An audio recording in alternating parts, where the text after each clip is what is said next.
তো এই গতিতে চলে না সাধারণত। মিসাইল বলবেন, মিসাইল তো একবার ছোড়া হলে ফেরত আসে না, কিন্তু এটা মনে হচ্ছে নিয়ন্ত্রিতভাবে চলছিল। তাহলে কি এটা নতুন কোন শ্রেণীর সামরিক যান, যার জন্য পরিভাষাই তৈরি হয়নি এখনো? কেউ জানে না সেই উত্তর। আর যে দেশটা এই পরীক্ষা চালিয়েছে সেই ইরান মুখে তালা দিয়ে বসে আছে। তেহরান থেকে একটা শব্দ বেরোয়নি, সামরিক মুখপাত্র নিশ্চুপ, রাষ্ট্রীয় গণমাধ্যম নীরব, সোশ্যাল মিডিয়ায় কোনো ছাপ নেই। এই পরিকল্পিত নীরবতাটাই কিন্তু পুরো ব্যাপারটাকে আরো 10 গুণ রহস্যময় করে তুলেছে। কারণটা সোজা, যে দেশ চুপ থাকে সে দেশ আসলে সবচেয়ে জোরে কথা বলে। ভাবুন একবার, কোনো দেশ নতুন অস্ত্র বানালে কি করে? ঘটা করে দেখায়, প্যারেড করে, টিভিতে ফলাও করে প্রচার চালায়।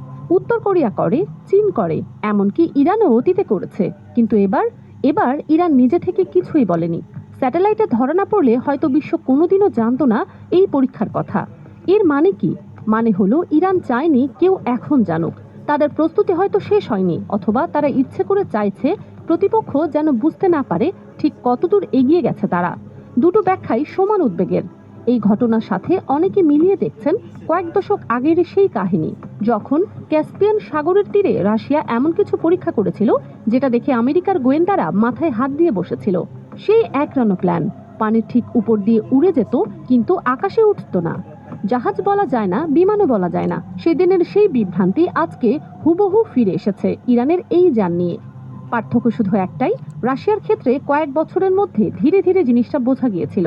ইরানের ক্ষেত্রে এখনো কোনো কিনারা হয়নি, সব ঘোলা, সব অস্পষ্ট। বিশ্লেষকদের মধ্যে এখন দুটো ক্যাম্প তৈরি হয়ে গেছে।